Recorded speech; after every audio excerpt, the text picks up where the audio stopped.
So a lot of my interest in this area came about because I had a graduate student who was particularly interested in teacher-student relationships, and I was really interested in this idea of perspective taking.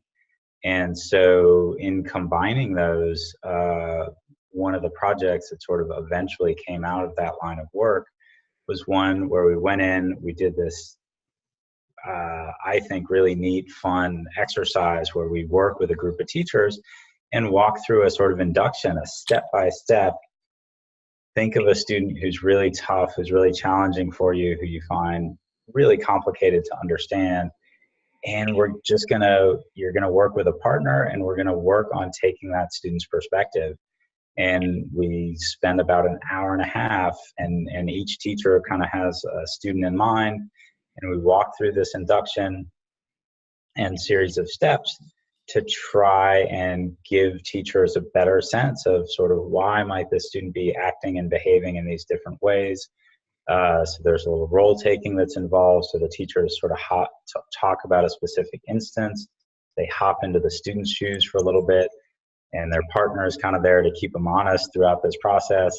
And then what I think is probably one of the key ingredients of this, they spend a little time coming up with not just one, but two or three hypotheses as to why the student's actually acting in that way. And that uncertainty is really tough for us, but on the other hand, it allows you to be much more of a detective and a judge. And so you kind of keep searching for like reasons and more evidence why a student might be behaving in a certain way. And so that process,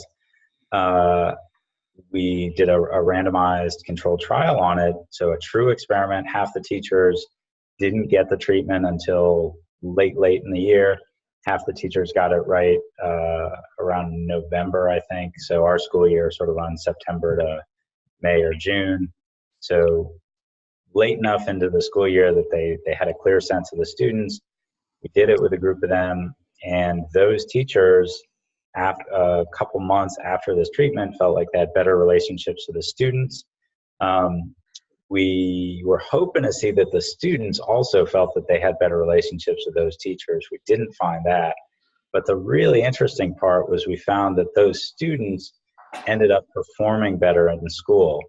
And these weren't exactly grades, and they weren't exactly objective tests. They were kind of in between. So that's perhaps the one not quite as satisfying part of the research as we'd hoped. But anyway, that's one example of how a process like perspective taking can help improve teacher-student relationships, in this particular case, from the teacher's perspective.